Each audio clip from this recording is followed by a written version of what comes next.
হয় আজি প্রথম শহীদ সঞ্জীব রায় অর্থাৎ লটু প্রথম কোচ রাজবংশী ছাত্র সন্থার প্রথম শহীদ তেখেতক 2000 চনত আততাই গুলিয়াই হত্যা করা হয়েছিল আর তেতিয়াৰ পৰা আমি 2000 পৰা আৰম্ভ কৰি 2001 পৰা আজি 2021 চনৰ 20তম যি মানে শহীদ দিবস এই শহীদ দিবস শুধু কোচ ৰাজবংশী ছাত্ৰ সন্থাই আজি এক আমি সংকল্প গ্ৰহণ কৰিছোঁ শহীদসকলৰ যি তেওঁলোকৰ যি ত্যাগ তেওঁলোকৰ যি বহু আদৰ্শ দিশ সেই ত্যাগক কোচ ৰাজবংশী ছাত্ৰ সন্থাই কেতিয়াও পাহৰি নাযায় আৰু তেওঁলোকৰ ত্যাগৰ বিনিময় সেই বিনিময়ৰ খাতিৰত আৰু বিনিময়ৰ দায়বদ্ধতা কোচ ৰাজবংশী ছাত্ৰ সন্থাই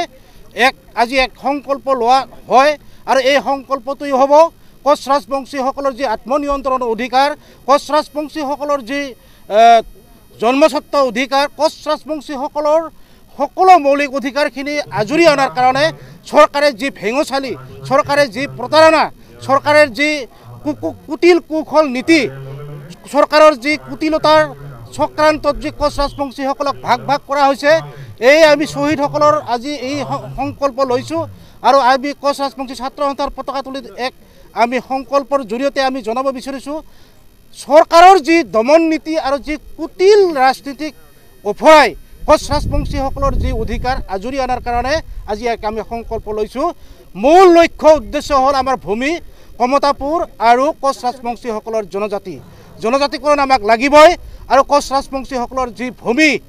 কমতাপুৰ আমাক লাগিবই এই আমাৰ আজিৰ তাৰিখত সংকল্প আৰু শ্বহীদসকলৰ যি তেজ সেই তেজক তেওঁলোকৰ যি বলিদান আমি আজৰি অনাৰ কাৰণে আজি আমি সংকল্প লৈছোঁ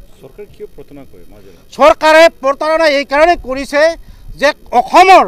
যিসকল খিলঞ্জীয়া যিসকল কোচ ৰাজবংশীসকলৰ ভূমিপুত্ৰ কোচ ৰাজবংশীৰ ভূমিপুত্ৰসকলক তেওঁলোকে এই বৃহৎ জনগোষ্ঠীসকলক ৰাজনৈতিকভাৱে একেবাৰে মুখিমূৰ কৰাৰ কাৰণে তেওঁলোকে এক পৰিকল্পনা লৈছে আজি আমি নিশ্চয় ইয়াত চৰকাৰৰ প্ৰতিনিধি আমি মাতিছোঁ সেই কথাকে আমি জনাম যে ৰাজনৈতিকভাৱে কোচ ৰাজবংশীসকলক কিয় ধ্বংস কৰিব ওলাইছে আৰু তেওঁলোকে ভয় খায় চৰকাৰে এটা ভয় খায় যে কোচ ৰাজবংশীসকলে যিদিনাখনে ইউনিটি হ'ব অসমৰ যি খিলঞ্জীয়াৰ অসমীয়া যি অধিকাৰ সেই অধিকাৰ আজৰি অনাৰ কাৰণে অসমৰ জনগণে ওলাই আহিব আৰু তাৰ কাৰণে তেওঁলোকে দমন নীতিৰে কোচ ৰাজবংশীসকলক ভাগ ভাগ কৰিব খুজিছে আৰু তেওঁলোকৰ যি মাই মতালি সেই মাই মতালিয়ে ইতিমধ্যে আমি চিন্তা চৰ্চা কৰিছোঁ ৰাজনৈতিকভাৱে প্ৰত্যুত্তৰ দিয়াৰ কাৰণে আমি তেওঁলোকক ইতিমধ্যে সাজু হৈছোঁ আৰু এইবাৰ 2021 চনত যিহেতু জনজাতিকৰণৰ প্ৰক্ৰিয়া তেওঁলোকে দিম বুলি কৈও দিয়া নাই আৰু তাৰ কাৰণে আমি এইবাৰ ৰাজনৈতিকভাৱে তেওঁলোকক প্ৰত্যাহ্বান জনোৱাৰ কাৰণে আমি সাজু হৈছোঁ আৰু তেওঁলোকৰ যি আমাৰ দাবী তেওঁলোকে দিবই লাগিব আৰু তেওঁলোকে আমাৰ দাবী মানিবই লাগিব অন্যথা এক বিকল্প আন্দোলন আমি গঢ়ি তোলাৰ কাৰণে ইতিমধ্যে সম্পূৰ্ণভাৱে সাজু হৈছোঁ।